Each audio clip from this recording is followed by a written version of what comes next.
Sorry I'm late. Had some last minute things I had to do. Um, and then I went to start my live, and even though I had it all set up, had the link to share on my Facebook page, etc., etc., I came to start my live and there was nothing there. So I'm hoping people can find me. I wonder if there's a way. I am so not technical. Oh, whoops, that's not the button I wanted.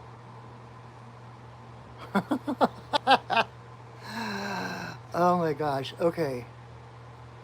Hi, Carly. You got it. I was just saying, like, Mercury retrograde is in fine form today. I was just, I had everything set up, and I even posted the link to the video, and it's gone. I had to just start a whole new live. And if I knew that it wouldn't take me out of here, I would go to Facebook and just say, hey, just join me on live. But we'll see what happens. So thanks for joining me.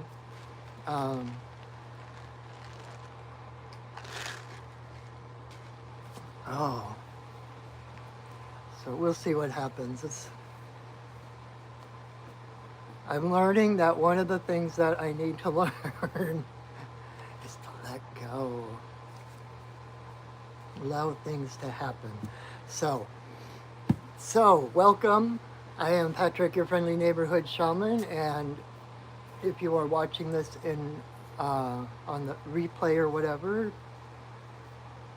you are welcome to play along. The way this works, I'm going to do one card reading for the first 5 people who say yes in the comments. Life will still go on. No, no, no, no, life goes on. Oodly. I can't even remember the Beatles song. Wow. Okay, so anyway, so we're going to do for the first 5 people to say yes in the comments. They get a 1-card reading from the medicine card deck with these beautiful animal drawings on them. And if you are watching this on replay, hello, the great 1900. Welcome. If you're watching this on replay, you are still able to participate. All you need to do is choose a number between 1 and 5. And watch for that card and listen to that message, and I promise that something in that message, even though it may be aimed at someone else, will hit home for you, and you will get your answer that you're looking for. So for those just joining us, welcome. I am Patrick, the friendly neighborhood shaman, and we're going to pull medicine cards. The first thing I want to do, though, before anything else, I'm going to call in sacred space, basically shift this mundane YouTube video into ceremonial space.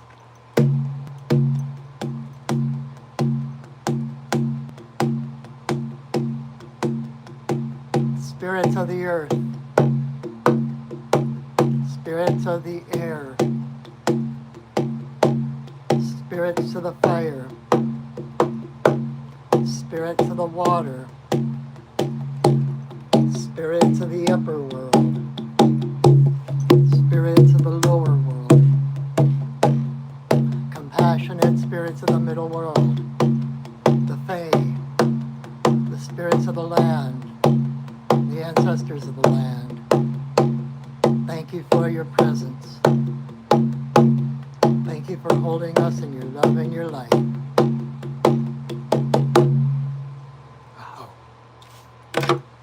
Alrighty. Okay. Hello, Lantu and Joseph. Welcome, welcome.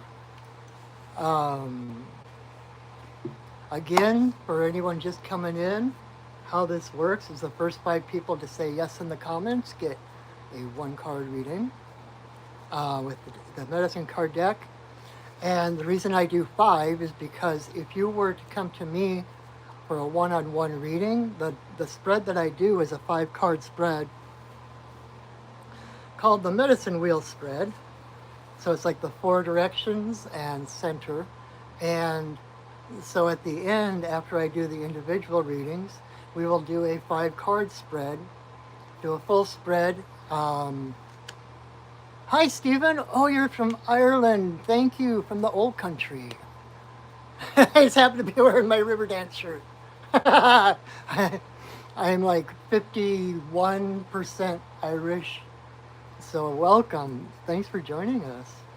What was I saying? So at the end, we'll do a 5 card spread using the cards that came that for the individual people to see how our own personal medicine, our own personal paths kind of interweave with that of the community, how we're all connected. So all you need to do if you want a 1 card reading is say yes in the comments. Otherwise, it's going to be a really short night because I've only got 1 person so far.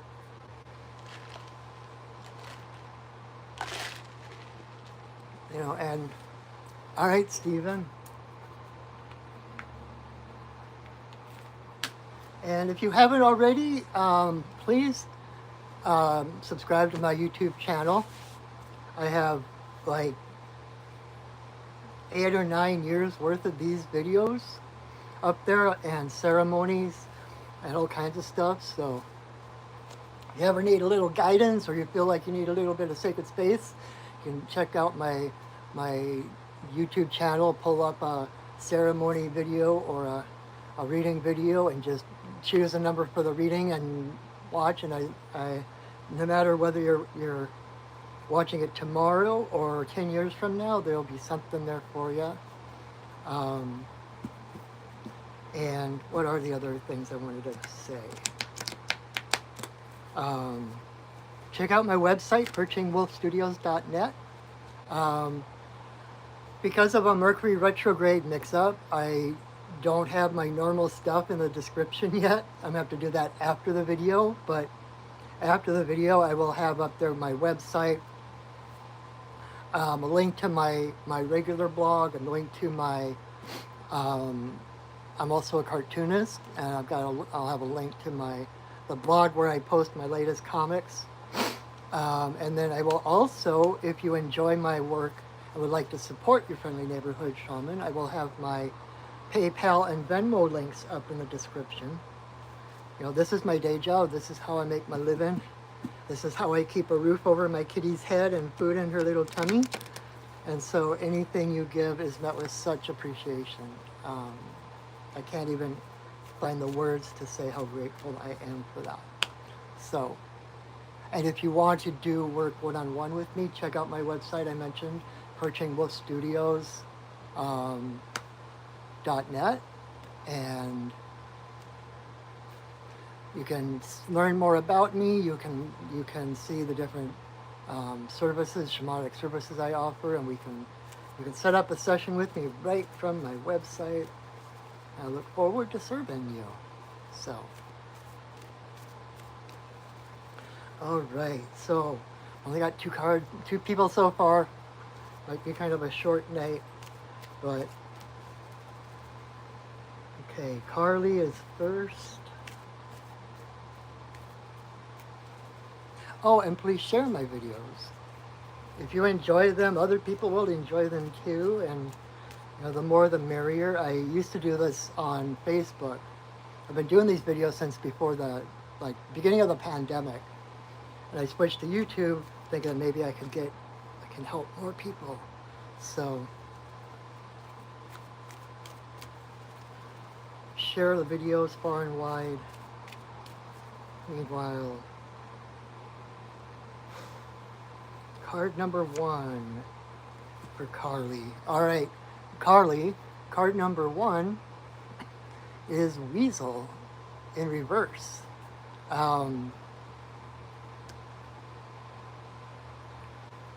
Weasel is kind of like the ninja of the animal kingdom, and um,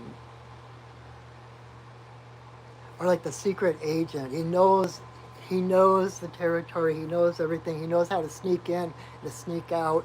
He knows how. Um, he's good at weaseling out of things. It's kind of like that nothing sticks to him, right? There's never a dead end when it comes to weasel. There's no trap they can't get out of. They always have escape plans. They always know.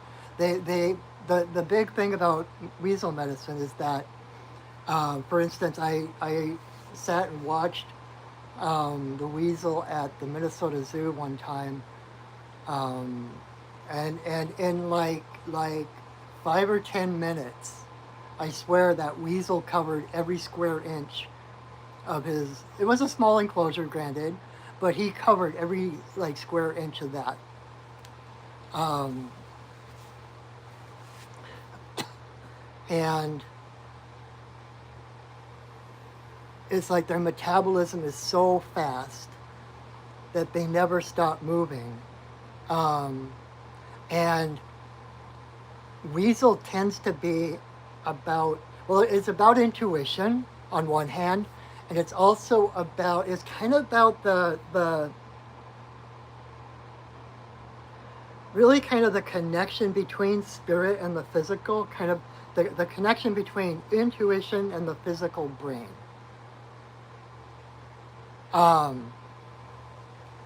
And weasel, because he's so fast, because he covers every square inch, he knows exactly where everything is. He knows the relationship of everything in his world. And if you think about that intuition, how your intuition works, that higher part of you, it knows the landscape of everything you need, every place you're headed, who you are becoming, etc., right? And so it's about relaxing and surrendering to that higher wisdom. Lasati, yay! Muppet dance, woo! Welcome, Lasati. Good to see you. Um, I need to ground a little bit. Give me a second.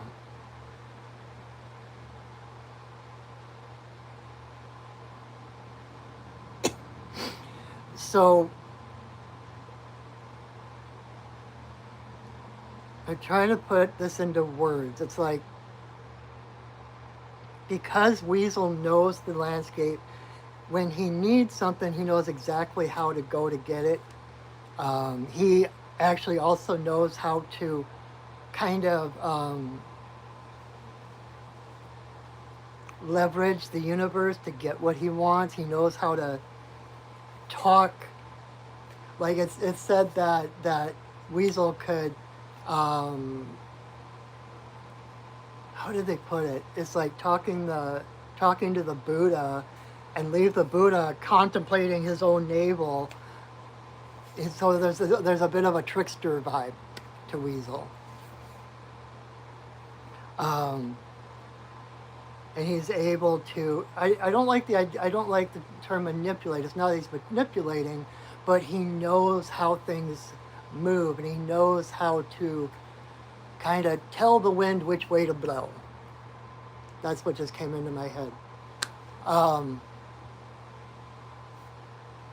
So to simplify, I know I'm all over the map tonight. I don't know why I'm like not very focused, but in reversed, it's kind of like the physical self, the physical mind, the physical brain is trying to figure out how to get where it needs to go to get what it needs or wants, instead of surrendering to the higher vision of your life. And so it's like weasel in reverse is basically the hamster wheel. It's like running around in circles. There's too many options.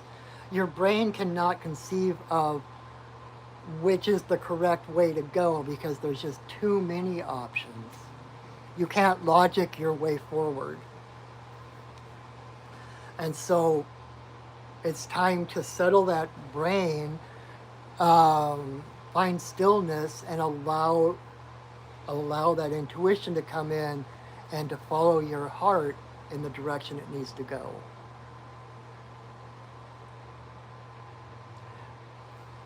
Weasel in reverse is exhausting because it's like you've got all these possible scenarios, all these possible pathways that you can go, and Weasel in reverse is like, instead of feeling out which one feels the best, it's like you're running down to the end of that road, running all the way back to center, running all the way down the second road, running all the way back, running all the way down the third one, running all the way back, running all the way down the fourth one, all the way back.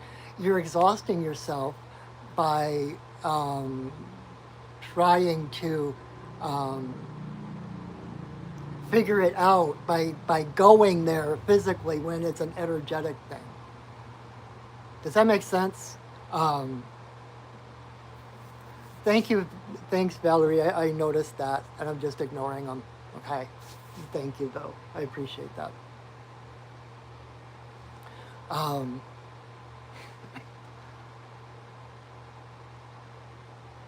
So it's kind of in reverse. Weasel is kind of that overwhelm. It's like the deer in the headlight. There's too many choices, right? And so it's a time, in a way, that is a gift. That overwhelm is a gift because you can't move forward. You're forced to sit. You're forced to find stillness. And in that stillness, it's like instead of trying to figure out, instead of running down that road, running all the way back, figuring out all the different permutations and reactions and responses, etc., to that one way, and then coming back and then trying out the next way, that overwhelm is forcing you into that center, into that stillness.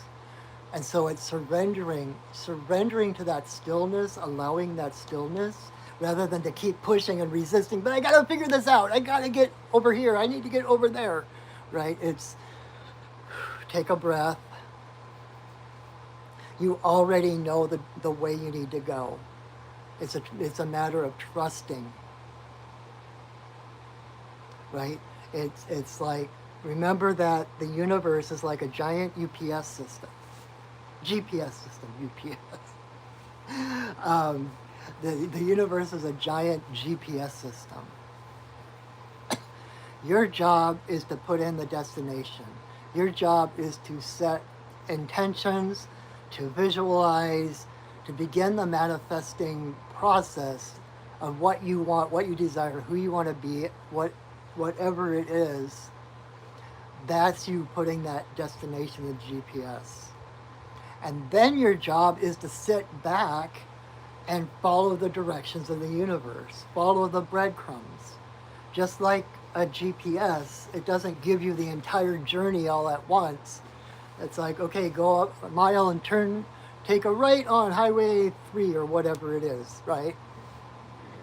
You get up there and you turn right, and it's like, go for 5 miles and then turn left on this road. By putting in that destination, by setting that intention, that is your destination. And once you do that, your job is to let go, to surrender, right? We did, I led a circle over the weekend, and we did a ceremony. We used prayer ties, which is kind of a Native American thing, where you take a square of fabric, you take a pinch of tobacco, you blow your intentions into the tobacco, you put it on the fabric, you fold it up, and then you tie it to a string. Pretty soon you have a whole string of prayers.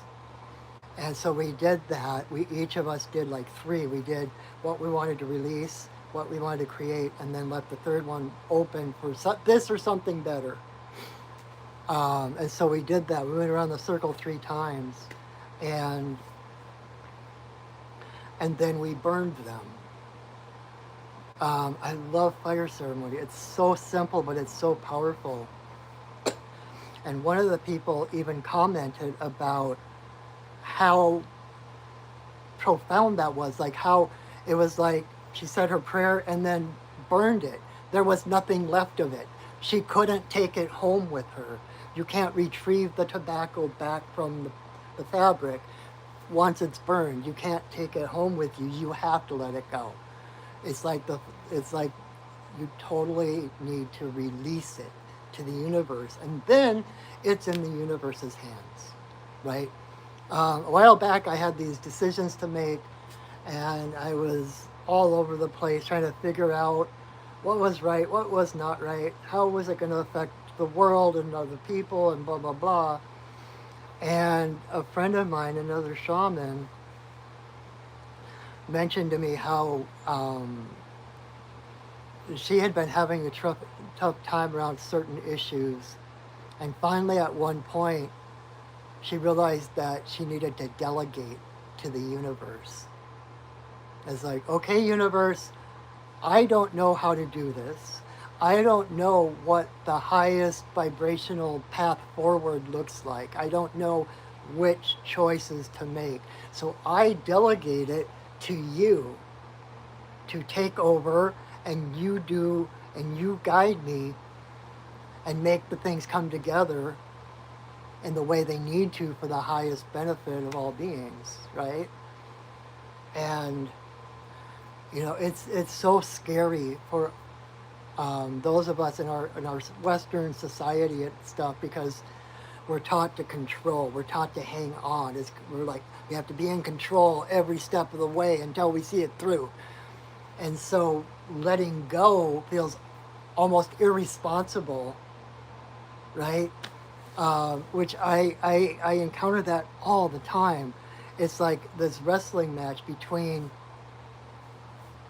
my younger self that wants to, well, I got to know where I'm going, and I got to know how it's going to happen, and I have to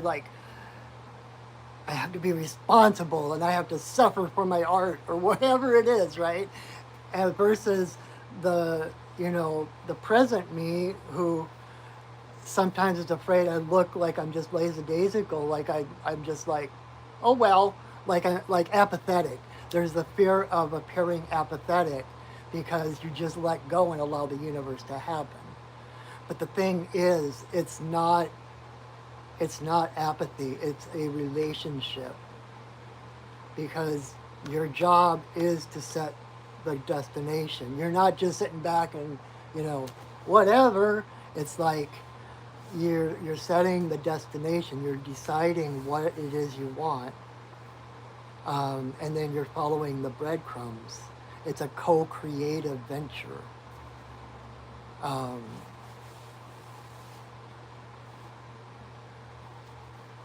We can't get there on our own. We have to use spirit. We have to use the connections that are available to us from spirit, right? Because it's where we're all connected, right? I talk about how our heart is what connects us to Creator. So what comes through our heart is literally the divine voice. And our heart is also what attaches us, connects us to all the hearts of all humankind. So when you decide, when you do something from the heart, your heart has already done the calculations as to what is for the highest benefit of everyone. Your heart already takes everyone else into consideration and then helps to nudge you in the direction where everybody benefits. And so even if just that is your goal for your life, is to live in a way that is beneficial to all beings, that gives the universe enough traction to help guide you in the direction where that happens, right? And it's kind of like with a GPS. Like, I know there's times when I've been in my car and I plug in the destination, and and the GPS gives me this weird, like, the GPS doesn't know which way I'm pointing. It takes it like I'm pointing north, but I'm actually pointing south, right? So until I start moving, the universe can't tell me which way to go. So it's like your job is to set that destination, to know what it is you desire, what it is, what are you looking for, what do you want? More than what am I supposed to do, what do I want? Because supposed to do is the mental realm. Want to do is the heart. And your wants coming from the heart are in harmony with the well-being of all of humanity. And so you set that destination and then you start moving. It doesn't matter what direction, right? Thanks, Valerie. When I first stumbled on that analogy, I'm like, oh my God, it's like perfect. It's just so perfect. And so it's like, when even if the universe gave you your path as though you were going north, but you start driving south, the GPS doesn't judge you. It doesn't say, oh my God, you're going the wrong way. It doesn't say, oh, you can't get there from here, you're screwed. It's like rerouting. And as long as you're moving, it's kind of like that uncertainty principle. That's the one, right, where you can't know the velocity of something and its position at the same time. That's just very... Oh, thank you so much, Stephen. I'm glad you're enjoying it. Thank you. You can't know where something is and how fast it's moving at the same time. You know either the velocity and the direction, or you know where it is. And so the universe can't know until you start moving where you're headed, right?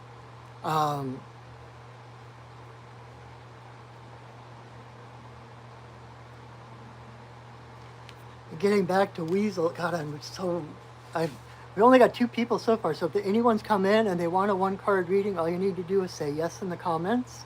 So far we've only got 2 people, so I'm kind of allowing myself to be a little long-winded. But, so going back to Weasel, in reverse, okay, now I interrupted my flow, and now I got to figure out where I was going.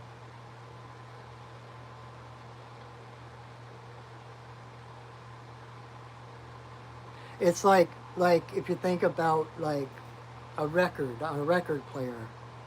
And I know some people might not get the reference, but it's like the entire album, or a CD, right? It's like the entire album exists on that disc at the same time.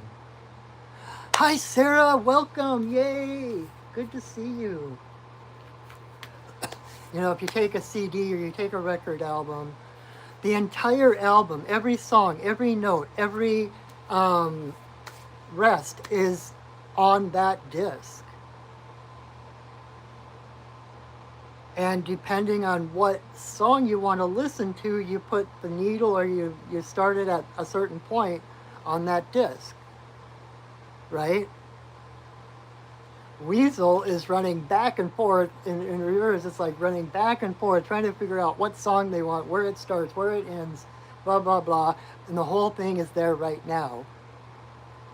And so it's that surrendering to your higher self to know what you want, and then the universe knows where to place the needle on the record to get the song that you are desiring. Does that make sense? Um, in other words, stop. You're tiring yourself out, running around the bushes, trying to figure out how to get somewhere, when all you need to do is sit and surrender. Okay? Delegate to the universe. The universe knows how to get there. The universe has the universal map. It's like the disc that contains every song, every note of the album. You just need to know what song you want it to play. Where are you going on the album? Does that make sense? I hope that makes sense.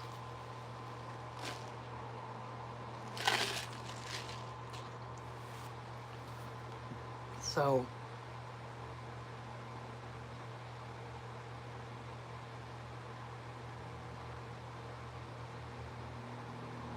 there is an interesting, okay, let me see where this goes. My guides are nudging me in a different direction. There's this interesting thing about, like I said, keep moving, but I'm also saying seek stillness. And what my guides are talking about is they're not opposed to each other. That keeping moving is, even if something is sitting still, it's still a vibration, right? Everything in the physical universe is vibrating. And so even if you are physically sitting still, every cell in your body is vibrating at a specific frequency. And in order to find the path forward to what you're wanting, you have to sit in stillness and raise the frequency of your physical self to the place that resonates with the vibration of what it is you seek. So it's stillness, yet it's still movement.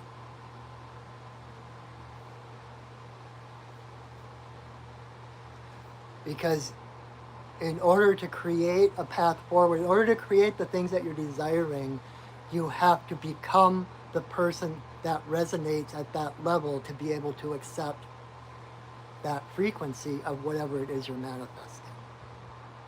I hope that makes sense. Okay. Whew, let's go to card number 2 for Stephen. Oh, let me write down, I don't forget. I was just talking to someone last night about Weasel. There's this comic that I read called Sluggy Freelance, and one of the characters is a ferret, and they constantly call him a tube rat.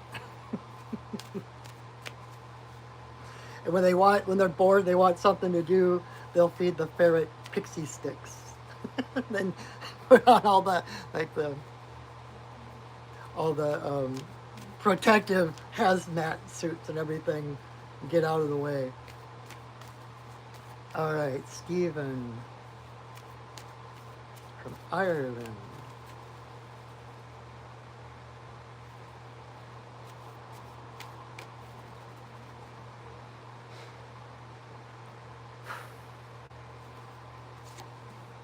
All right, card number 2 is a possum in reverse.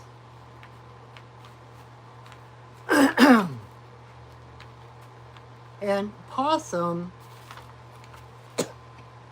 I know you don't have possums over in Ireland, but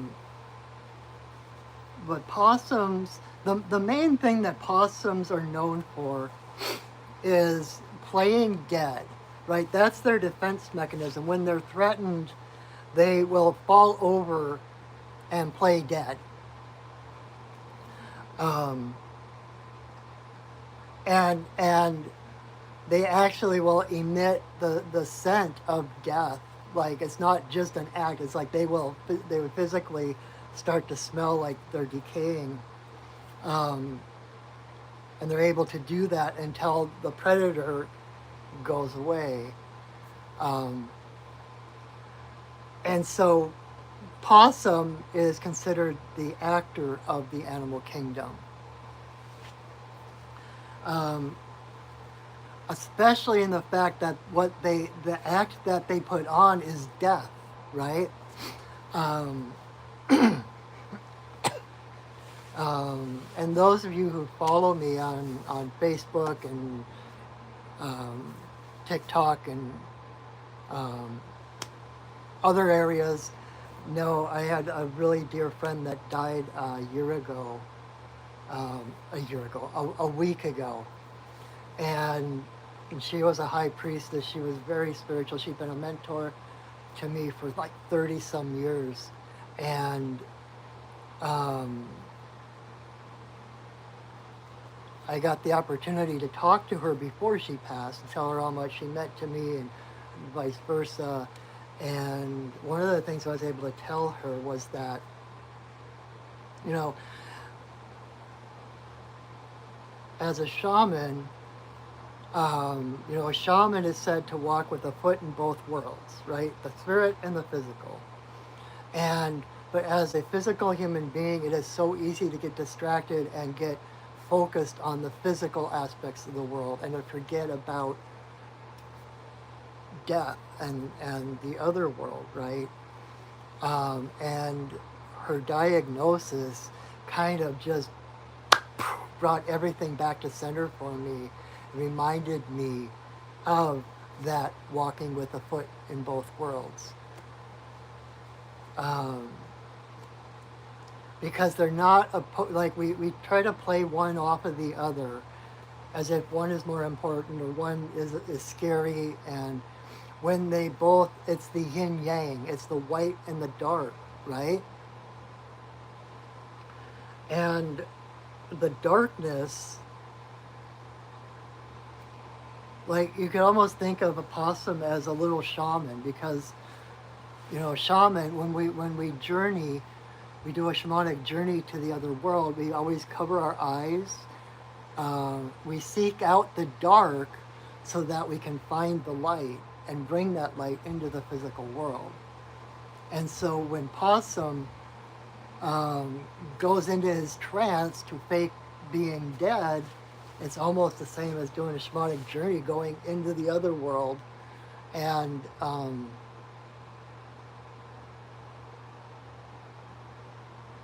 so it's keeping that balance of the dark and light. The dark is not bad, it's not evil. The dark is the womb of the cosmic unit, of the cosmic mother. The dark is the womb from which all things come, the womb that holds every potential future, every possibility. And the white is the manifest physical world, what we pull from that darkness and bring into the light. And it's this constant dance, right? And like death doesn't, we always think that death kind of jumps out of the bushes at us when it's time for us to go. But actually, death walks with you from the day you're born until you die. It's not something that just sneaks up on you. It's like, it greets you at birth, and it's like one of your best friends all through your life. And it's like death that gives your life meaning.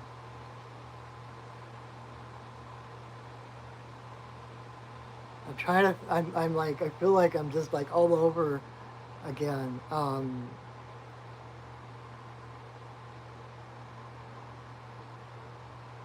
But the main thing, like the medicine of possum, being the actor, being able to call forth that death, bring death into life,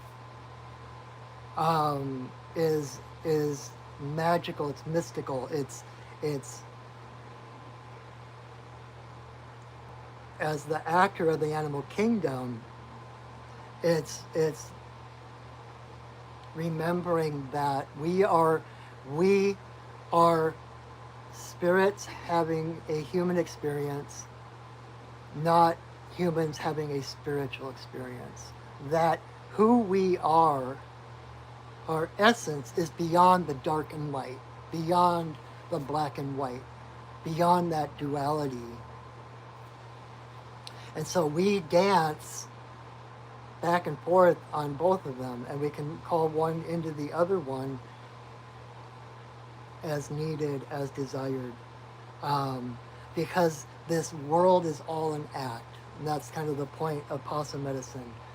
Being the actor who knows that he is an actor. That the ego of you, the personality of you, who you are in this lifetime, is not your true self. Your ego, your personality is a part you are playing, because the actor that you are is beyond this world. Does that make sense? And so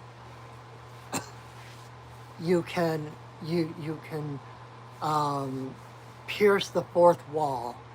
It's like all those shows that where the characters actually start to talk to the audience, right? The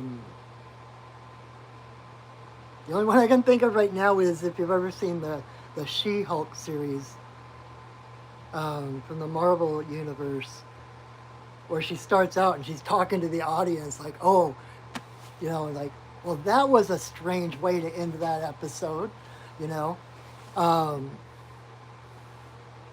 and to like realize, and it's holding two separate things at one time. It's realizing that this world, physical manifest world, is an illusion on one hand, but realizing that it has purpose, spiritual purpose, on the other hand. It's not an either or, it's a both and. And our job here is to bring that spiritual that spiritual energy into physical manifestation, to be the divine presence in the physical world.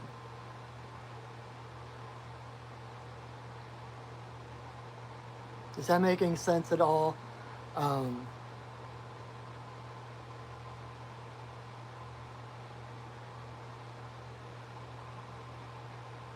It's like when you realize the illusionary aspects of the world, and you remember that you are spirit, and that the world is an illusion. You can reach beyond that illusion to what is real and change the makeup of this world.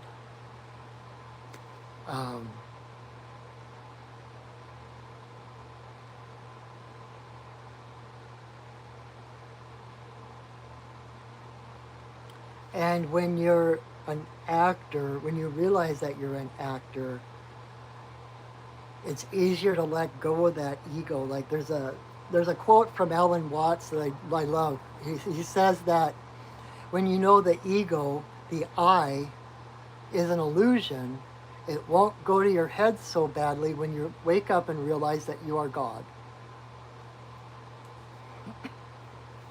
Because what you are underneath all of the illusion, all of the masks,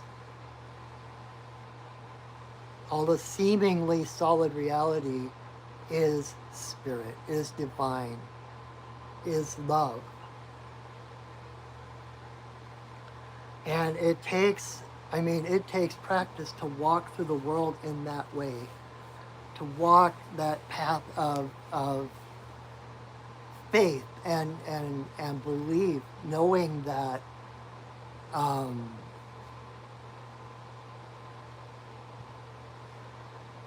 keep wanting to say the rules don't apply to you, because you're beyond the rules, but not in a rebellious way. Not in a fighting the system way. Well, I know better than you, so I can get away with doing this over here. That's not what I'm talking about. When you realize the limitation of the rules, you can see beyond the rules, um,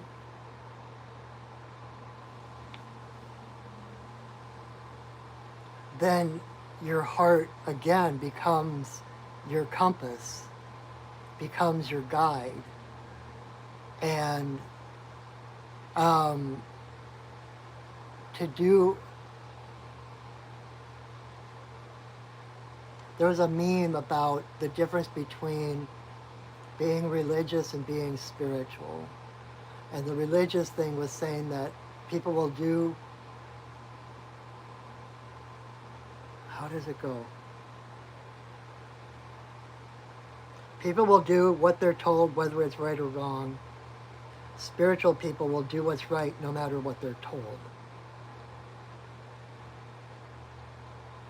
And it's kind of like, I always go back to Robin Hood. And, you know, he was an outlaw. He lived outside the law. The rules didn't apply to him because he knew better what was right. And so him living his authentic life, whether he was real or not, I'm not going to get into that debate at the moment, but just as a mythological persona, he lived outside the law because he knew the law was not just. And so who he was, to be his authentic self, to live to the full potential of who he was in that lifetime, he couldn't squeeze himself into the box he would have needed to be in to be lawful, right?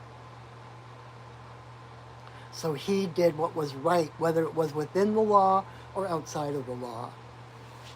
And when you're, and I'm not talking about going out and breaking the laws. Oh, that doesn't apply to me. You know, we have laws and rules. They are just an agreed upon understanding to basically keep us from harming others, such as using Robin Hood again. It's like on the archery range, there are rules. Oh, hey, Gage, welcome. You're done with fighting the fires? You're heading back home? Awesome. I'm glad you could tune in for just a little bit anyway. So on the archery range, right? It's like they make sure the field is clear, and then archers to the line, and you can get to the line. You can shoot your arrows, but you don't shoot them and then go and get them right away because other people are shooting, right? And there's a line that you straddle when you're shooting, and you don't knock an arrow, you don't put an arrow on the string until you're on the line, because that arrow, like just walking around with an arrow on it, can cause harm. It can go off some way or shoot accidentally or whatever. And so it's those kind of rules, like sticking to those rules is an agreement to keep people safe. And then once all the archers have shot their arrows, it's like, okay, bows down, retrieve your arrows, and then everyone goes to the field to collect their arrows. If you're beyond the rules and say, well, I don't have to do that because I'm beyond the rules, I'm going to go get my arrows even though other people are still shooting at the target, right? It's an agreement, but beyond that is what's, I'm not talking about those kind of rules. I'm talking about, you know, like Anne Frank was breaking the law. The people who sheltered her were breaking the law, right? And if you believe the law equals, you know, breaking the law equals sinning, then those people were all sinners and needed to be punished. But that's not right, right? Saving a human life, nurturing a human life is always the right thing, whether the rules say you're supposed to or not supposed to, right?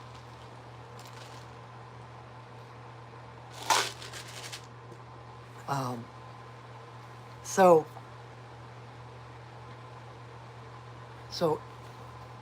possum in reverse is kind of like It's like you're in the process of waking up to the fact that the world is an illusion. That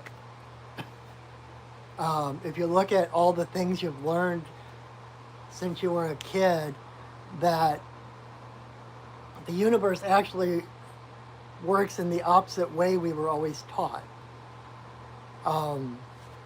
That it doesn't, at least doesn't work in the way we were told it does. You want a card, Gage? Cool. Okay. If you got time.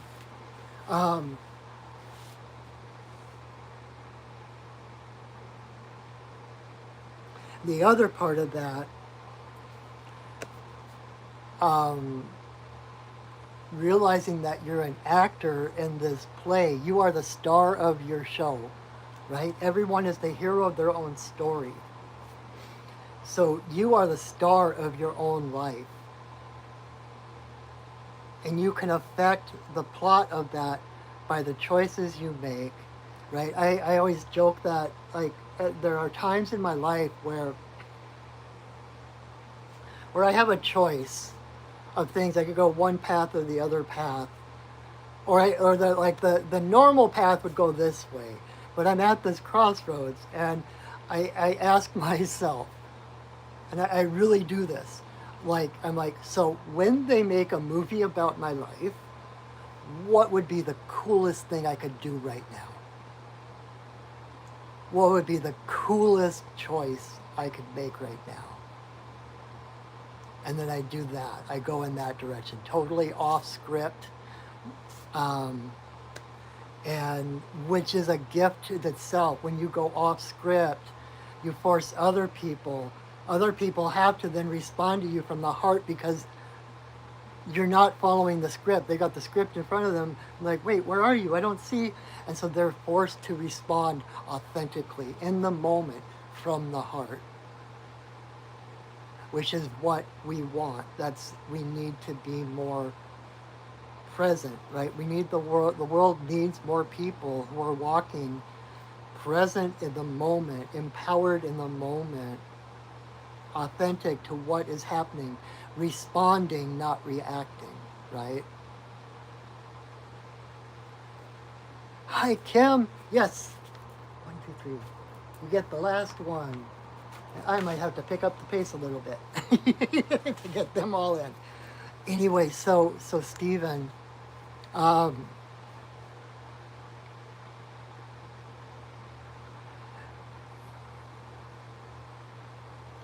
they talk about how art reflects life and life reflects art, right? So approach your life as though it were a movie, and know that you can affect the plot line. You can affect the outcome by realizing that you are helping in every moment to write that plot. That the future is unwritten, that plot is unwritten, and you can choose to go in any direction you want, to rewrite the plot, and even like in the most, what am I trying to say? Even in the most hopeless scenarios, there's always a way, right? How many myths start with, or how many stories, movies start with the hero being, dangling from a cliff, the cliffhanger, right? Hi, Bhutan! Yes, I do remember you. Yes, I do remember you because I've been putting you in my pipe ceremony every day since the last time I saw you. I've been praying for you. So welcome.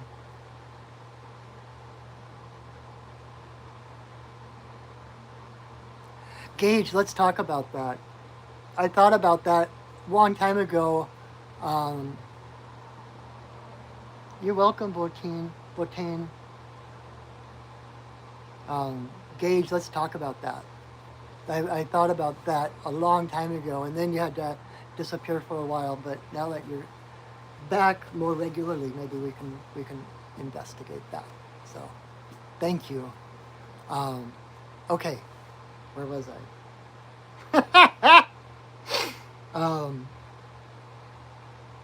No matter what your life appears, no matter how hopeless a situation seems, there is always a completely harmonious solution. If you were writing a story, like, think about the old cliffhangers. Like, you would have an episode, and then at the end, the hero is literally hanging off of the cliff, right? It's like, oh my God, they're gonna die. But then they come back the next episode, and something miraculous happens. I look more like your uncle every day. Thank you, Gage. I take that as a compliment. Thank you. Um, and if you think about every superhero, every superhero, their origin story begins with some tragedy or something that to most people would be death. That would be, you know, crippling at least, and yet they take that happening, whatever it is, whatever the tragedy is, and they use it to empower themselves, right? It's like Batman. His parents were killed right in front of him. Even Spider-Man was bit by a radioactive spider, and all these weird things started happening to his body, right? Superman literally was exiled from his planet and had to land on a whole new planet. There's at the origin story. There's always something that seems tragic, but it's like the necessary thing. It's like the beginning of the hero's journey, when something happens to cause the hero to leave home.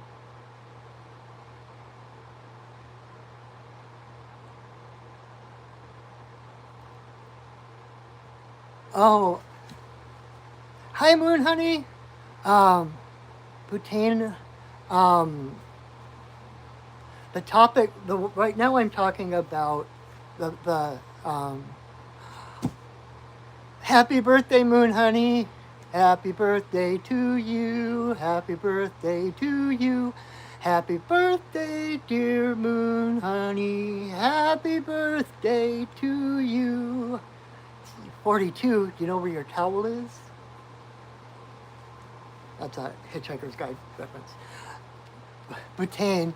So we're talking about the medicine of possum in reverse, which is about possum's like the actor of the animal kingdom. So it's about realizing the illusion of physical reality, that even though it seems solid, it's not. Always bring a towel. Exactly.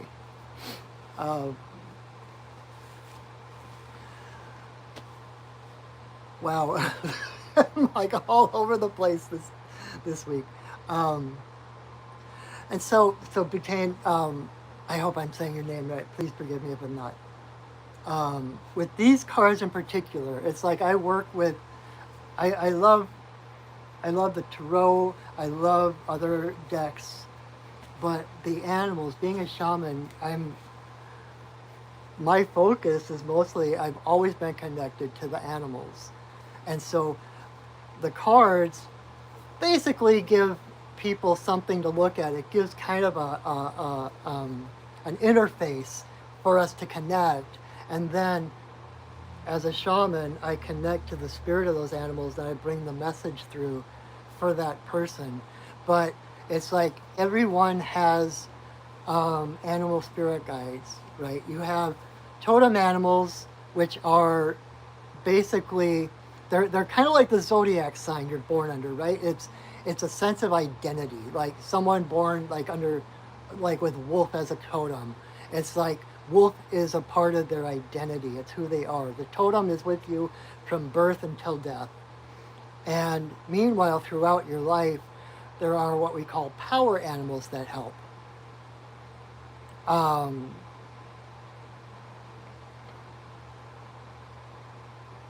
Yes, I remember that last week with the deer. Um, Moon Honey, I've already got the 5, and we're like, we're over halfway through the time that I normally allow, and I'm only on card 2. So I'm gonna have to pick up the pace a little bit, but I'm gonna maybe I'll give you a special birthday card at the end. How does that sound? Okay.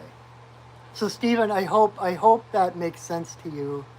We'll get back to the cards here, and I hope that helps, Botana. Every animal has a different medicine, a different energy, depending on who they are, how they relate to the rest of the environment, to the rest of the world, the rest of nature. And they connect to us and bring us lessons as well as to, like, they're like spirit and animal clothing to remind us of those special lessons. And so that's basically what I do. Oh, Kim, are you sure? We can do that if you want. So Moon Honey, Kim is offering up her card for you for your birthday. And so she's number 5. So we have a couple cards to go first. Kim, that is so sweet of you. Thank you. Okay, so getting on. Card number 3 for Sarah.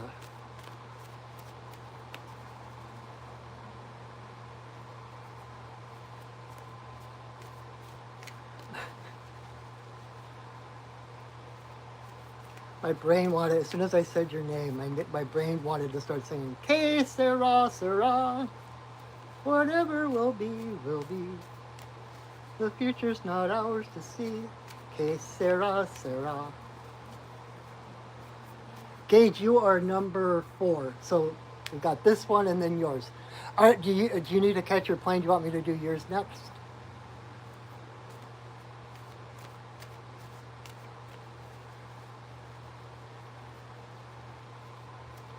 Okay, tell you what, we're gonna shift a little bit. Sarah, if you don't mind. Oh, Gage, you're okay? Okay, we'll do Sarah's first, and then it's yours, and then it's Moon Honey. It's got chills. Okay, so Sarah.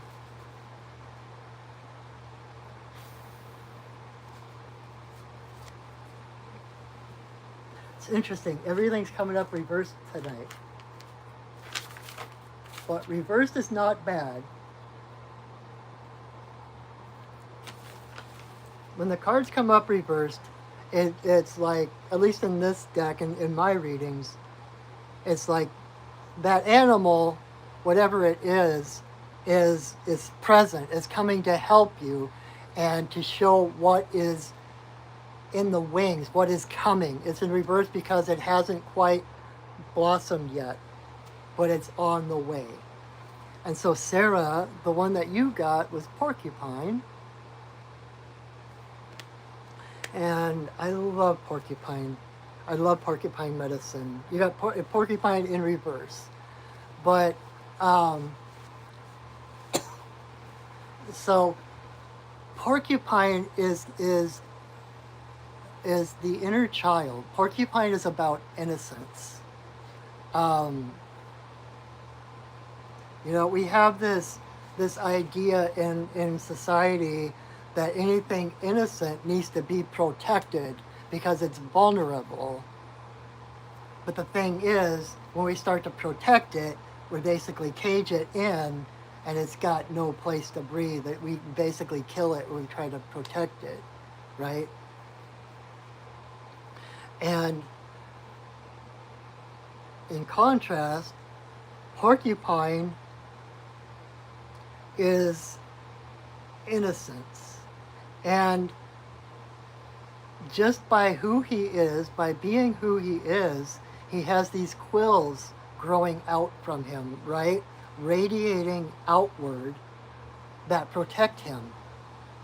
There's not something he puts on to protect himself from what's out there. It's something that that radiates outward because of who he is.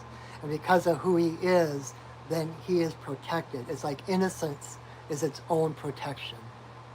An open heart is the best protection, right? Because when we are the most open, the most authentic, the most innocent, the most pure, that's when our frequency is higher. That's when we start to approach who we really are, and anything of the lesser vibrations can't even touch you without your permission, right?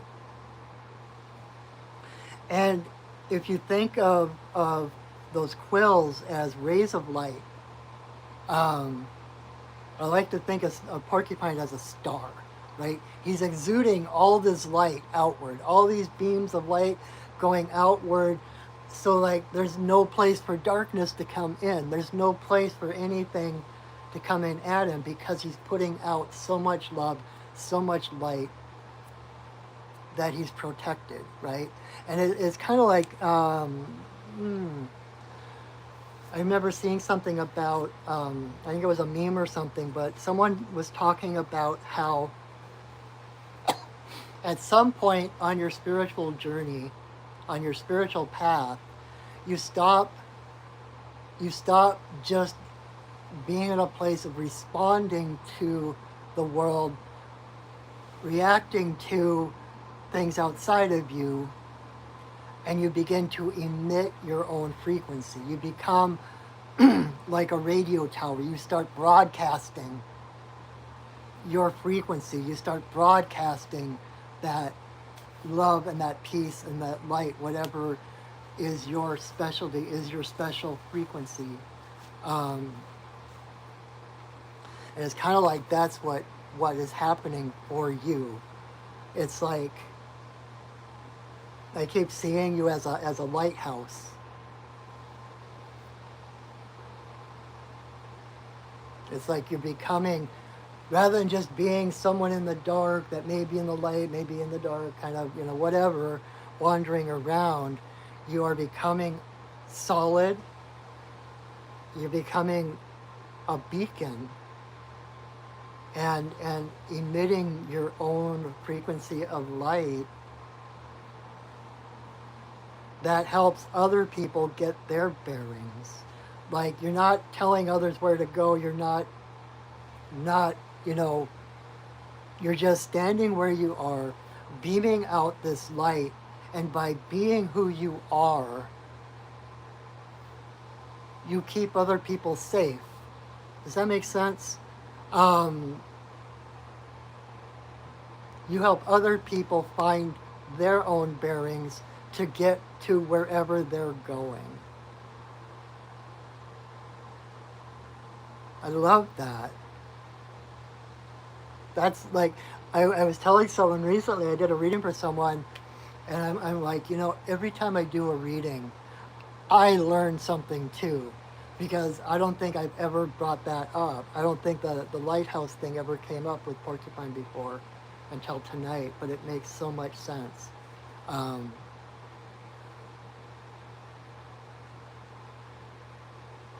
But you're illuminating the world, making it easier for others to see their way in the world, to find their own light.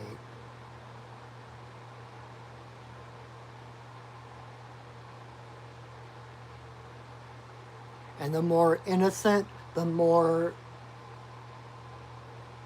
authentic, the more pure, the more whimsical you can be with it, the brighter you become, right? If you think about, there's this interesting connection between enlightenment and whimsy, or childlike, being childlike. It's like, and I always use like the Dalai Lama as the perfect example, because he is perhaps the most enlightened being on the planet, and he can't go for 5 minutes without laughing, right? And so it's like the more enlightened you become, the more childlike you become, the weirder you become, the stranger, the more you don't fit into the boxes of other people. But when you're shining your light, you can't be boxed in. There's nothing that can eclipse you. And so it's like, keep shining that light.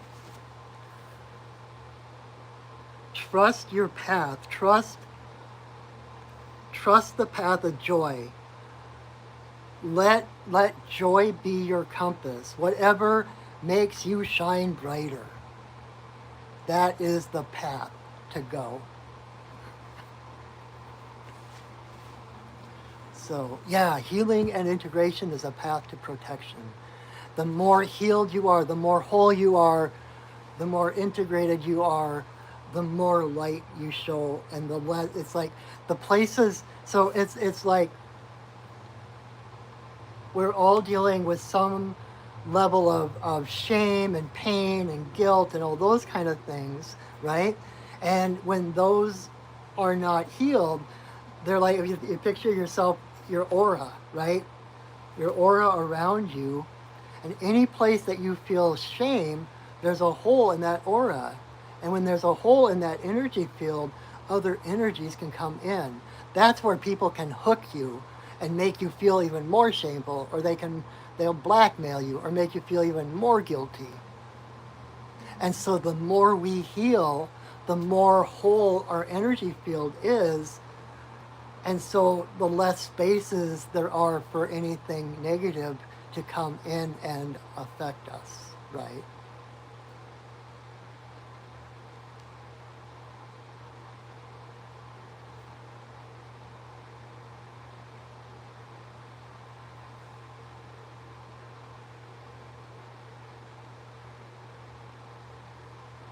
Exactly, Moon Honey. Why fear a part of yourself?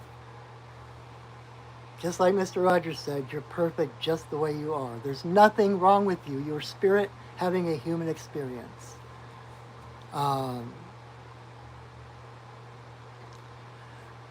Butana, how to act toward your religious aunt.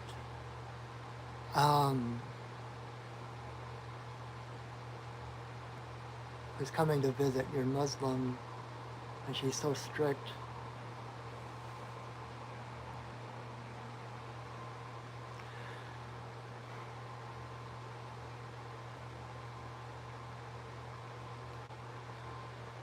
My suggestion is, it's funny that you asked that with porcupine.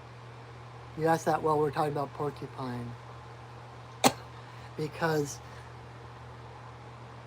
no matter who is in front of you, the message, the point is to be yourself, right? You don't have to challenge her on every point. You don't have to, you know, resist or be in conflict with her.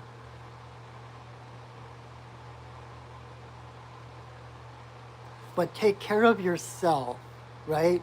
And sometimes taking care of ourselves in that situation is standing up for ourselves, right? And saying no, I'm not going to go do that with you, or it can be excusing yourself and removing yourself from the situation.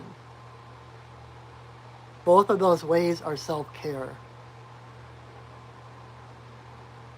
But be yourself. And I will continue to keep you in my prayer intention book with my sacred pipe, and I will keep praying for you.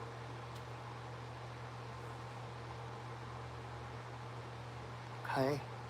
But just be yourself. You've heard namaste, right? Namaste means the divine in me sees and greets the divine in you. So be yourself, meaning find that divine light within you. And when you see and feel that divine light within you, you can see it in her. No matter what she's doing, how she's acting, whatever, you can see beyond the facade to that divine light within her, and you can honor that by honoring yourself, being yourself.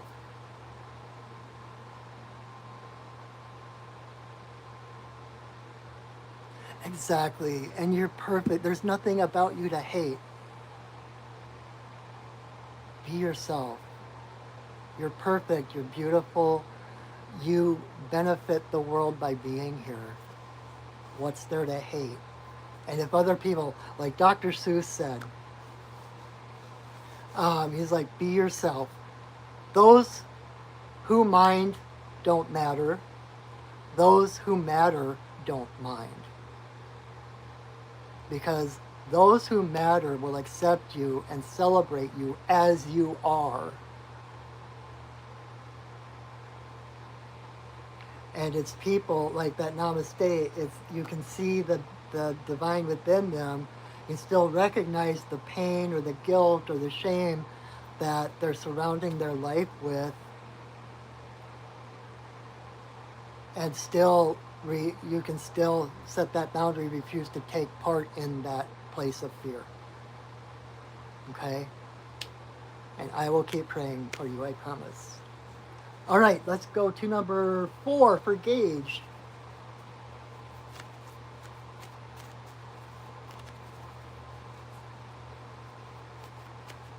I hope that was helpful, Sarah.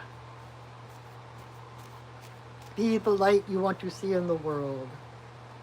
Don't wait for permission.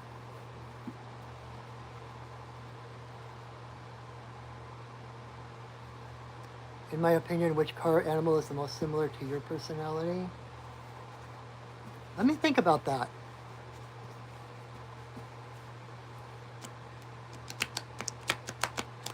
I'm not sure. Ha! Okay. To answer that question, which animal is the most like me? If it doesn't have to be one of the cards,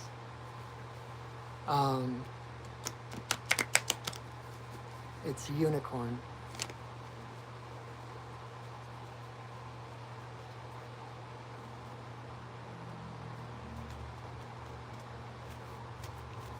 If it were the cards, probably wolf. Wolf is my totem, which, you know, my YouTube channel, everything is Perching Wolf Studios, right? Wolf is my main totem, but if I could choose an animal outside of these cards, it would be a unicorn, because I am. I don't know. Maybe that will make some people go, "Oh God, he's so weird," but I'm a unicorn. I have memories of being a unicorn, horn and hooves and all, and everything I do in my life. There's a Native American phrase called "walk in beauty," and that is kind of the guiding idea of my life, is to walk in beauty, meaning that everything you do either sows seeds of love or fear, love or hate, right? Beauty or ugliness. And so you live your life in the way that, as much as possible, everything you say, everything you do creates seeds or vibes of beauty and love. And that is unicorn medicine.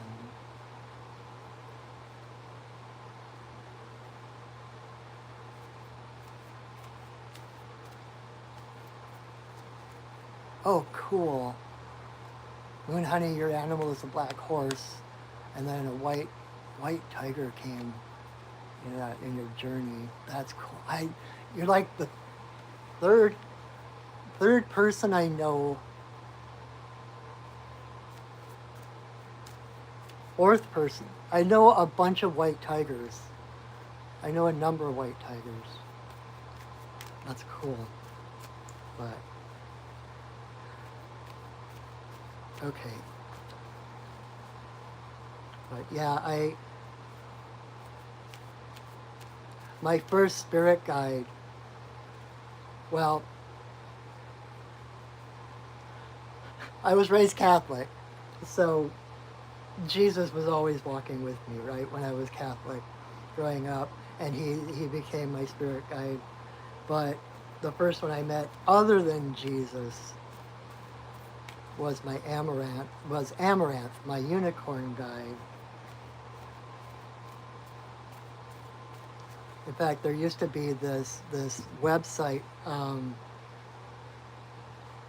for Otherkins. It was like Otherkins was a group of people who felt like they were some race of fairies or other than human, born into human bodies. And I found one. This was back in the 2000s, but um, I found one with a group of people who were unicorns, and when I found that page and I started reading the introduction and stuff, I had tears running down my face. It was like this, again, like a coming home feeling, like a recognition. And so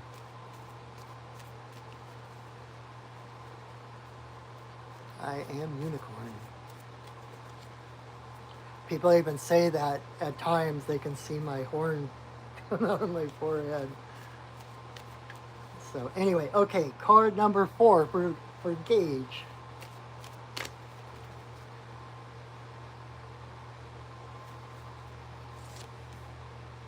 Ha!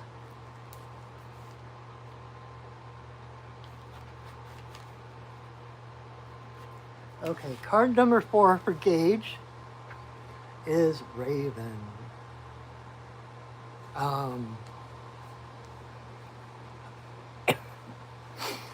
Raven, there's a reason that Raven is connected to the idea of like wizards and witches and all of those kind of things, because Raven in my mind is the deepest, bibbity bobbity booiest magic that there is. When Raven shows up, anything is possible. Because like I was talking earlier about the yin yang, right? The dark is the womb. Raven is the womb, the void which everything is created from. More than that, Raven is the firebringer. Raven is associated with a number of creation stories, the most famous one being retrieving fire from the sun and bringing it to the earth. And so, kind of like what I was mentioning earlier about shamans, like we purposely seek out the dark in order to find the light. That is Raven flying into the dark to find the light and to bring that light into physical reality, to change the world by anchoring that light, that timeline, whatever it is that she's seeking, and bringing that forward into the light of day.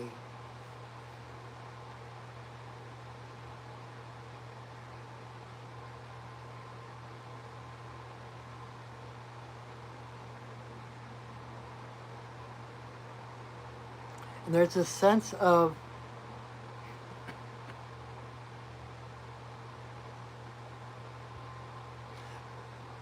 I don't know what heritage you have, Gage, but how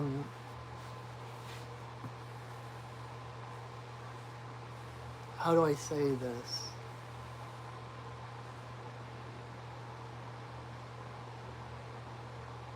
I don't know if you have any Norse heritage or anything, but Odin works with you, whether you realize that or not.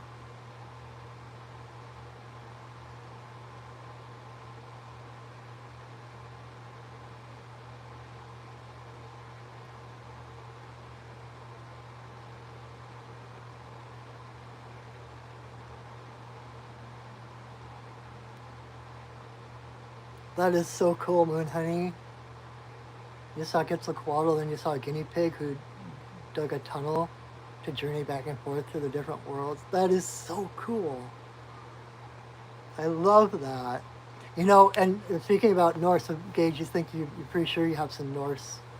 Um, it's funny that you bring that up, Moon Honey, because in Norse mythology, the messenger of the gods is a squirrel.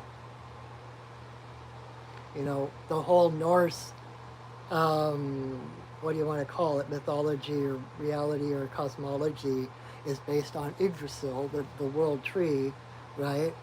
And like the Norns, the Fates, the oracles, etc., live in the roots, and the gods live up in the branches, etc.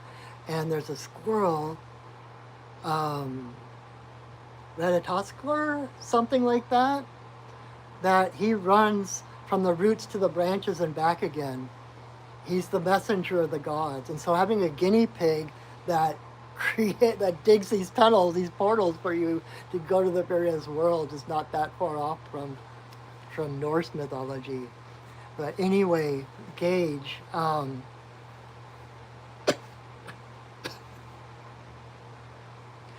I would, okay, so I would recommend your homework, your mission, if you choose to accept it. Look into the stories around Odin. Um, and the little I know about you, I can see a great resonance with Odin. Especially like, you know, like the Hanged Man card in the tarot deck. That card is based on Odin. He sacrificed his eye and he hung himself in order to be worthy to receive wisdom, and he received poetry. Poetry is sometimes called the mead of Odin. And you, I mean, especially as a firefighter, as a fire jumper and stuff, it's like the things you give up, the things you sacrifice for a higher wisdom makes a whole lot of sense. And the raven, the reason it's coming up is that Odin has two ravens that are his guardians, that are his companions. And they fly out into the world and they come back and tell him everything that's happening. And so that explains your intuitive nature, your willingness to put yourself online for other people, etc. And to have that sense of self, that sense of, I don't want to say isolation, but it's kind of like ravens different from crows, whereas crows prefer community and large groups. Ravens tend to be more seclusive and tend to live in pairs. There might be a bigger community of ravens, but they don't interact like crows do. Crows are always in community, are always working together, etc. But there's this sense of kind of like the hermit card is what I'm getting at. The hermit card in the tarot. It's so weird when I start talking tarot because I don't really know anything about the tarot. But the little I do know, that's the things that fit.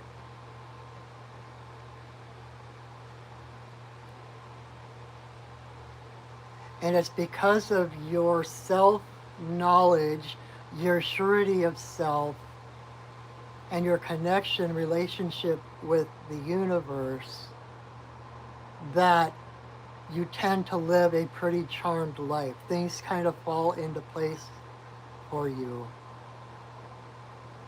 And you can affect the outcome of things. You can manifest like crazy.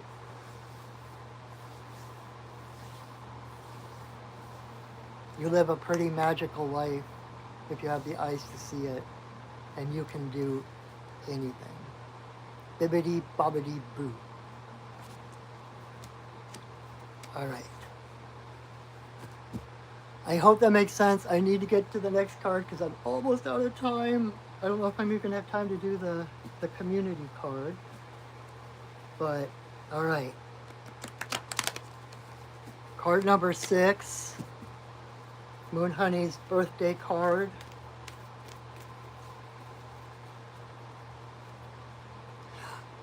Of course, right in time to get to the terminal. Have a safe flight, Gage. Thanks for joining us. I'm glad. I just got chills. I'm glad you could make it. All right.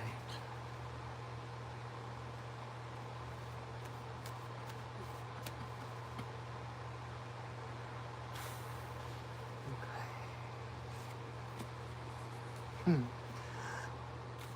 All right. Card number 5. Did I say 6? Card number 5 for Moon Honey.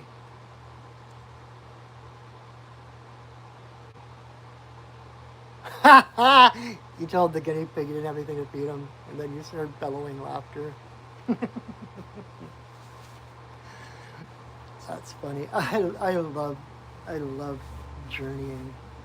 I love hanging out with my guys and stuff. Okay, so card number 5. Moon Honey's birthday card is Beaver, kind of like a big guinea pig.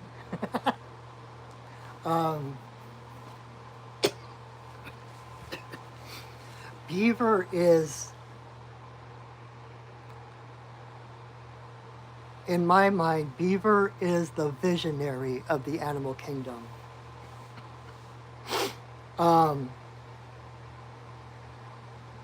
Whereas other animals just see trees and bushes and stuff, Beaver sees what can be done with them. He sees resources, and he has the vision to create things that don't exist yet.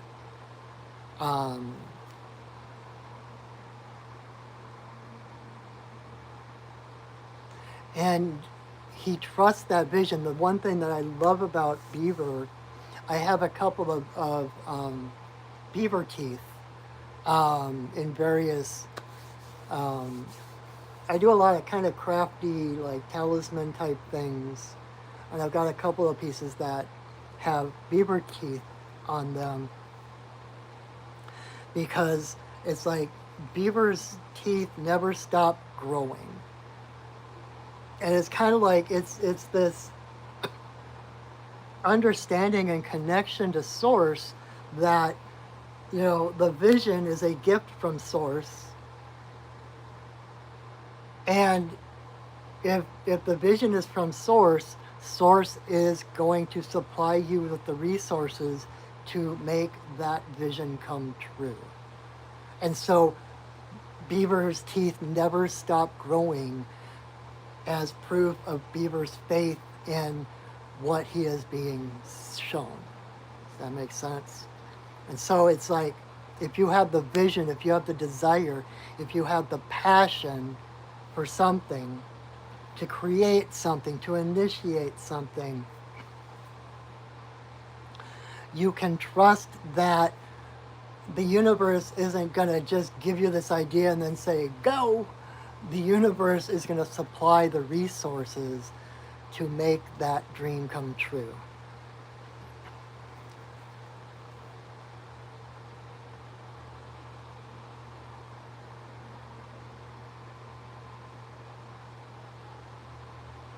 Even and especially when it doesn't exist in the world yet.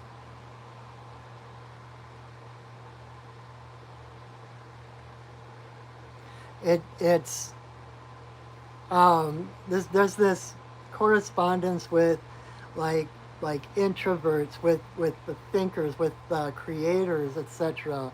They tend to be about 10% of the population. And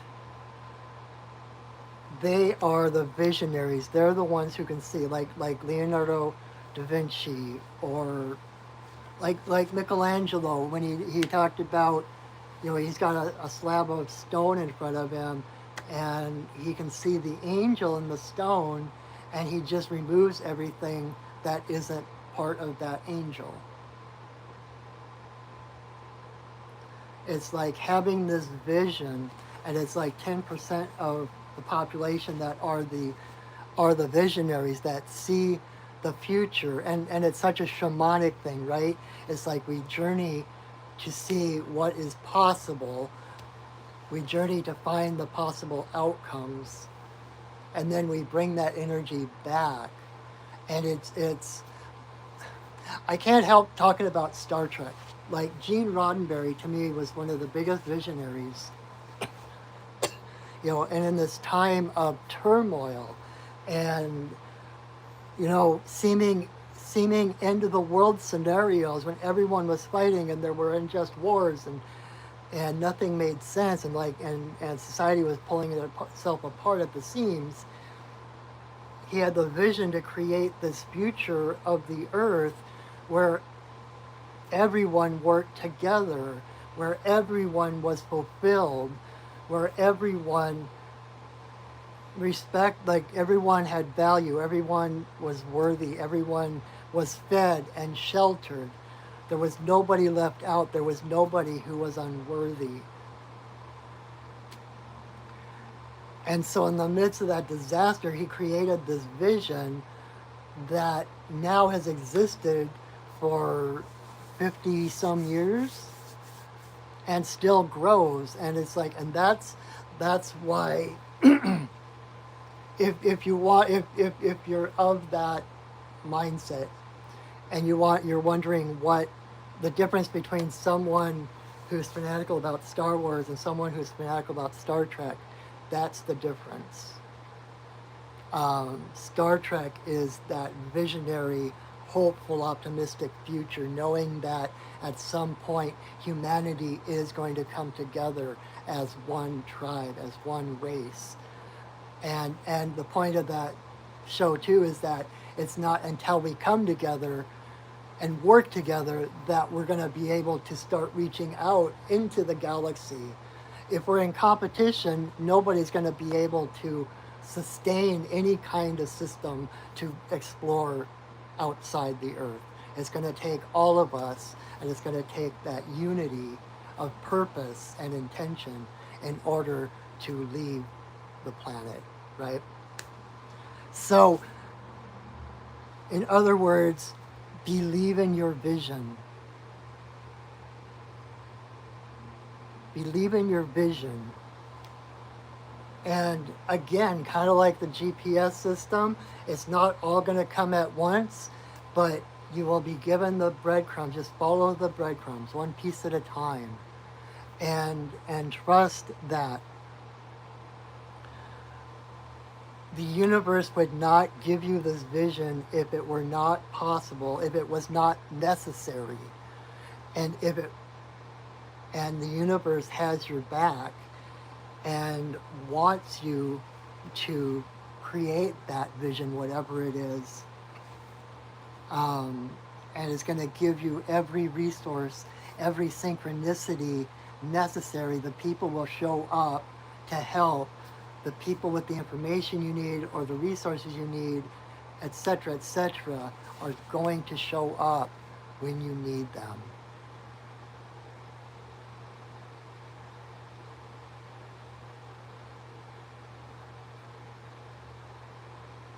Oh, I love that.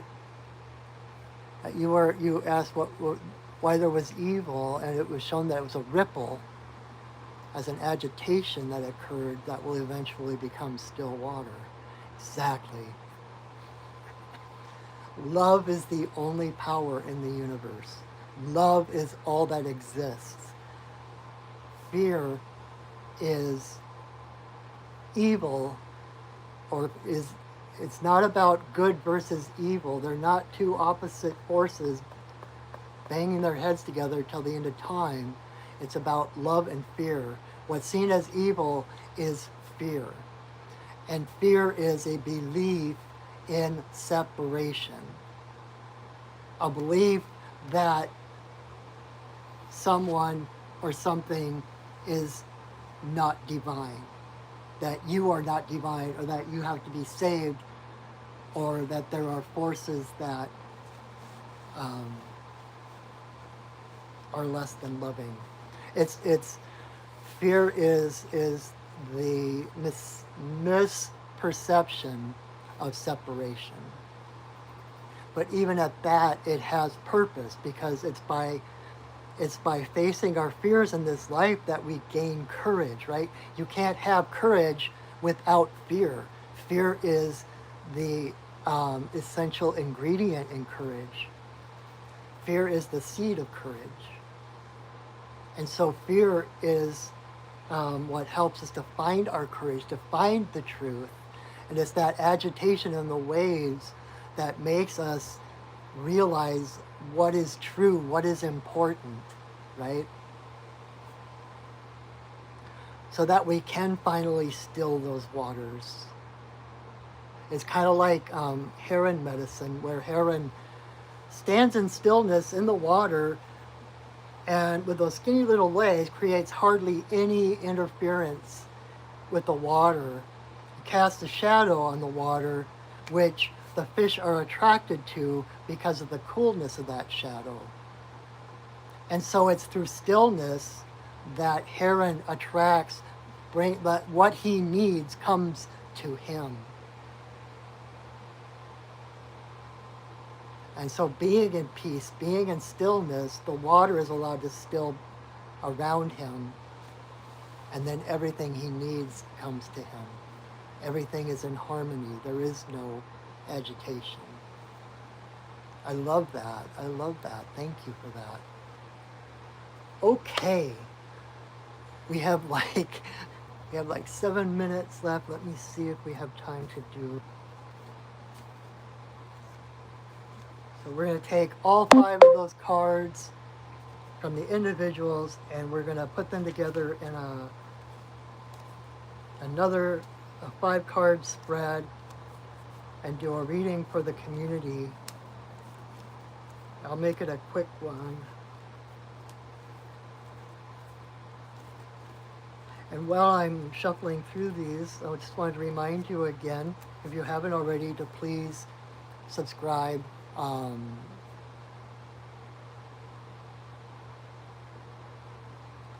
Oh, someone just sent me a text. If you haven't already subscribed to my YouTube channel, please do. That helps me out. It helps other people find me. And please share my video. If you know someone who could use a little guidance, send it to them, or invite them. Oh, before I forget, there will be no, next week, I won't be doing I won't be doing my Monday or my Wednesday video, just so that you know. So, oh,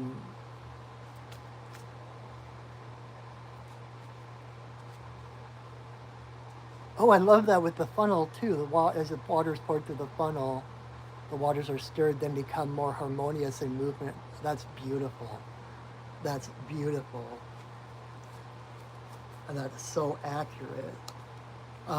So there will be no Monday mini medicine card readings next week, and I won't be there for Wednesday for my sacred pipe ceremony, because I was invited to a Sundance, a Lakota Sundance next week, and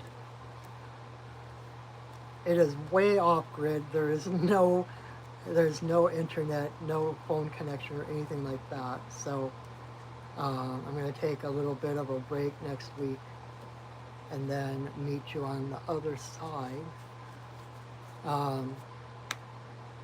And if you would like to support your friendly neighborhood shaman, I don't yet. There was a mix-up.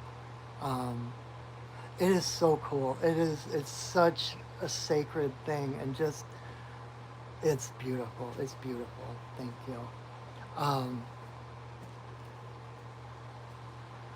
I have to, because Mercury retrograde is what I'm blaming it on, but I didn't have the regular stuff up for this video beforehand. And so afterwards, I will have up, I will put my link to my PayPal and my Venmo accounts, so that if you would like to, if you feel moved to support your friendly neighborhood shaman, you can do that. This is my day job. This is how I make my living. This is how I keep a roof over my kitty's head and food in her little tummy. And so every little bit helps. And if you would like to work with me one-on-one for either readings or healings or teachings, oh my, you can, people are texting me and it's distracting me. You can check out my website, perchingwolfstudios.net, and you can see the different readings and healings and teachings that I offer, and you can sign up for a session with me right from my website. I look forward to serving you, and so let's get on with this reading. So we're gonna tip the phone down.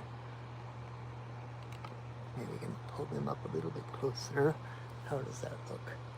Okay, so these are the cards. So this is called the medicine wheel spread, and we have east, south, west, north, and center. And I'm going to go through kind of fast just because we're hitting the 2-hour mark and I don't want to keep people longer than their attention span. But so in the east is air. So that is the mental realm, the realm of mind. And like I said earlier with Weasel, Weasel is in reverse. Weasel is that overthinking. It's that hamster wheel going round and round and round, trying to figure out what to do, how to do it, rather than surrendering to the inner knowing and trusting. It's kind of like a holographic understanding, realizing that, like just like in a hologram, where every particle of a hologram contains the entire image of the hologram.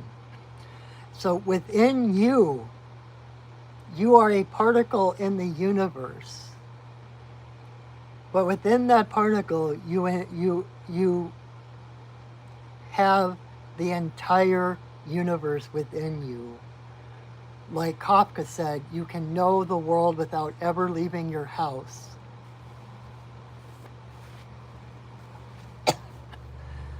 And so this in reverse is kind of that the hamster wheel is like this to sit, to stop, to be still. And like I said earlier, you can be still and still move in the sense of vibration. You can still raise your vibration. In fact, being still is one of the best ways to raise your vibration. So this is letting go of the outward appearances of what you think you're supposed to do, and turning inward and allowing yourself to be directed, right? And if we jump across to the west is water, so that's the emotional area. And over here we have porcupine in reverse. And so this is like innocence. It's your inner child. It's your pure, who you actually are, your authentic, true self. And the fact that these are opposite each other, because they're related, it's like you can't, like there's a saying in I think it's Buddhism, but you can't think your way to enlightenment. You can only become enlightened.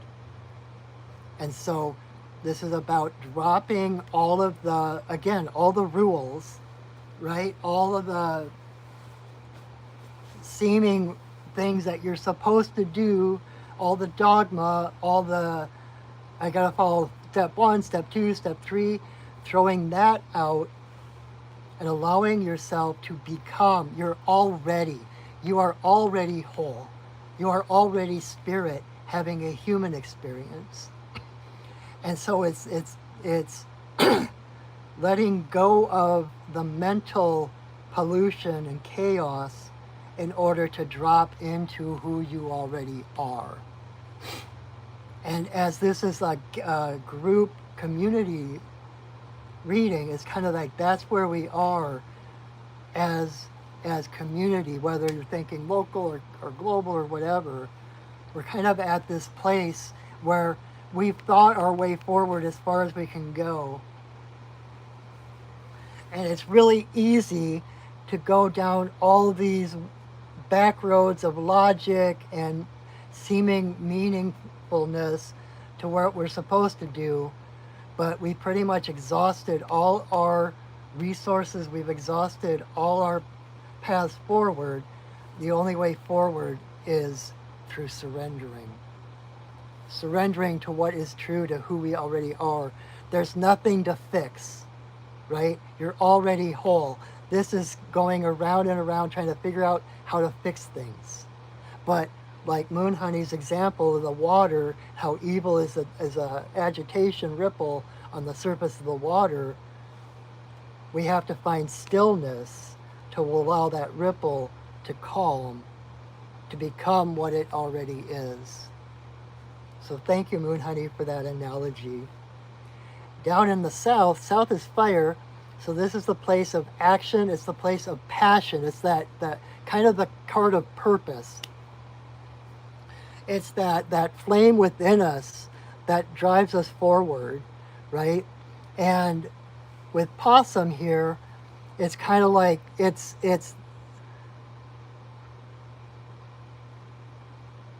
possum, like I said, is the actor of the animal kingdom. It's allowing it, you know what, it's kind of like they talk about when you go into a movie theater to watch a movie, you have to adopt a sense of, what do they call it?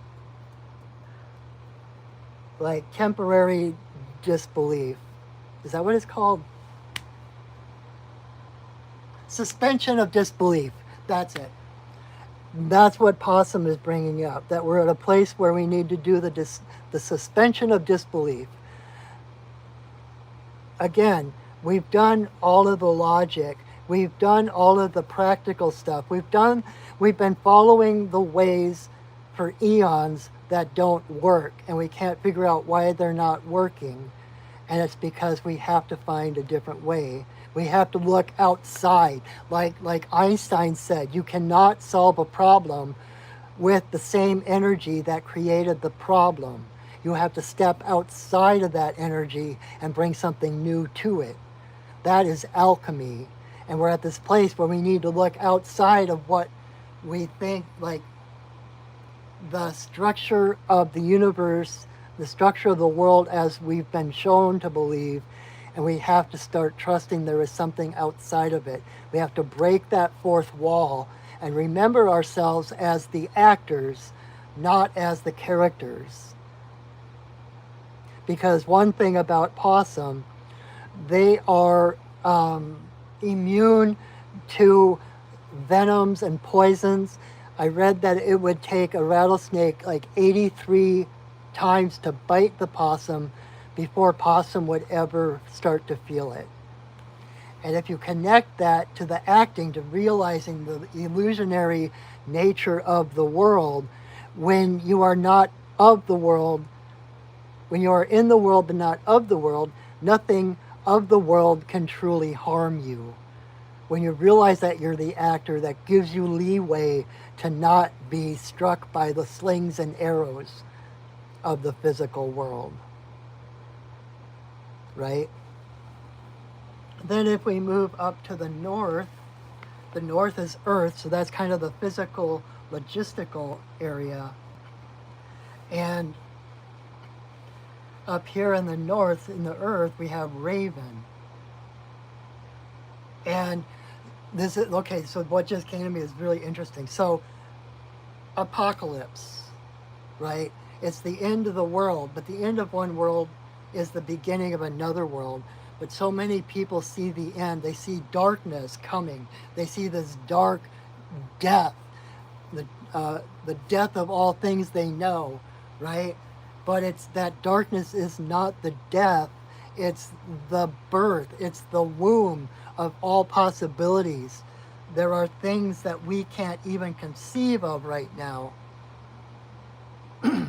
in great mystery, right? The blackness, Raven, is great mystery. It's that dark void that holds all possibilities, including the possibilities that we haven't thought of yet, that we can't even conceive of yet, but they still exist in that darkness.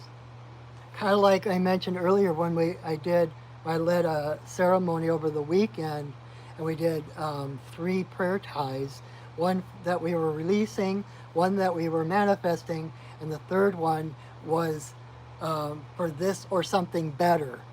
It's that mysterious third option that we haven't even considered yet. So rather than this being the doom and gloom, the darkness of the end of the world, this is the darkness of the birth of all good things, right? Because with this darkness of all possibility, the mystery of all possibilities, we are given this vision in spirit of what can be. And we have all the tools that we need to create that beautiful future of oneness, of community, right? Beaver is all about community, creating that lodge that the entire family, the entire community can, where they can keep themselves warm and dry and nurtured. And so it's like through all of this confusion and the ending of all the things we thought we knew, the old standards, the old ways of doing things, as the old systems fall, we're being left with all possibilities, and we can trust that there are those alive with the vision of what can be, that we are not being left in the dark, that the dark, we're going into this dark to find that light, to bring forth what is possible, and to become the lodge within which all people exist, like the Lakota people, like Black Elk from the Lakota. He was a pipe carrier and a medicine man, and he had a vision of the sacred hoop and how the sacred hoop had been broken, but that at some point that sacred hoop will come back together. And if you know what the medicine wheel looks like, the symbol for it, it's that hoop, and then it's got like an X in it, and it's got the 4 colors: red, white, black, and yellow. And among the other symbology of that, that is the 4 races of humanity in one hoop. All these, the 4 different races as one race, as one tribe in one lodge. And so the message here is not to just be discouraged because we can't figure out how it's going to work out. How the hell is it possibly going to come together?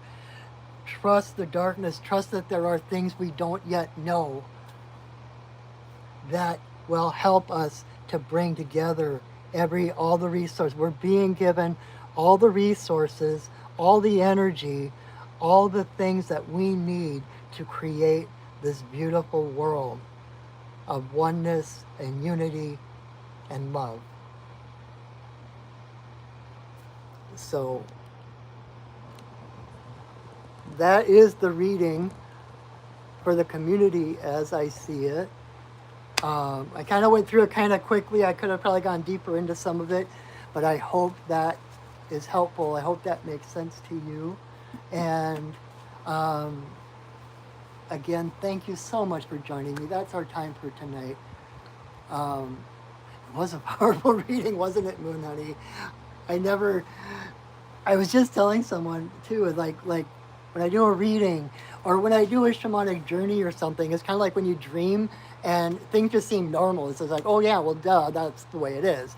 And then you get done, and you start explaining it or writing it down, and you're like, holy crap, did that just really happen?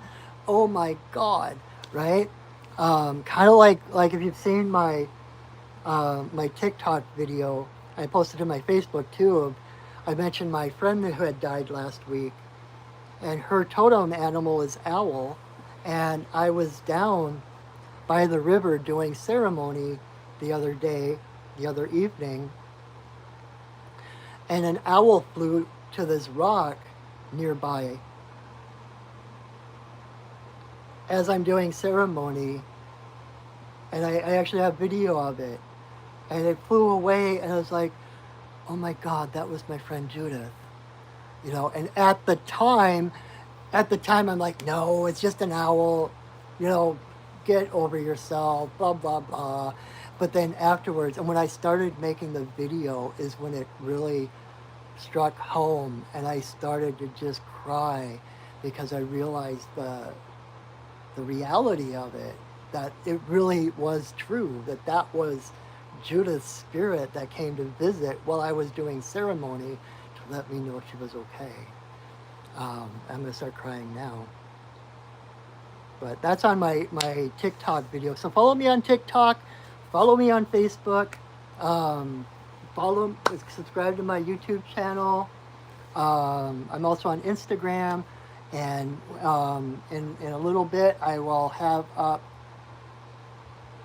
Oh, I love that moon, honey. She kissed you from the stars. Oh my God. Thank you, my friend. Oh, I need to sit with that. That feels so right. Thank you. Um, and it just made me forget everything I was saying. But follow me wherever you find me. I will have my PayPal and Venmo links in the description under this video momentarily. I will also have links to my website where you can set up a session to work with me personally, one-on-one. And I will have my blog. I've been a little bit more active on my blog, and I've got basically two blogs at the moment. One as an actual blog where I write about things, and the other one is where I post my comics. I'm a cartoonist as well as a shaman, and I will have the links to both of those so you can see my latest comics. Yeah. So again, remember, next week there's no Monday mini medicine card readings, and there's no Wednesday sacred pipe ceremony, because I will be out in the woods at a Sundance ceremony. I can't wait. But totally off grid, no phone service, no internet, no nothing.